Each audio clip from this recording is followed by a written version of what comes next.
This DJI Pocket 2 camera is ideal for capturing life's moments on the go. I like its compact design. This ensures it fits comfortably in your pocket or handbag, making it your perfect travel companion. The camera is equipped with a compact touchscreen monitor. Despite its modest size, the screen is sufficiently large to comfortably navigate settings and preview your shots with ease.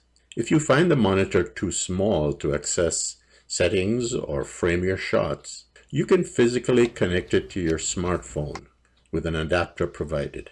I also like that it's equipped with a 3-axis gimbal that rivals those found in DJI's professional drones. Its active track feature ensures that you and objects you shoot remain in the frame, no matter what your movements. There are settings for capturing slow motion videos, time-lapse sequences, panoramic shots, or cinematic footage. This camera adapts to your creative needs with ease. Beyond its video capabilities, the Pocket 2 excels in still photography, with features that enable you to produce clear, shareable content even up close. For me, the standout quality is undoubtedly its portability and its quality of pictures. But that's just my point of view.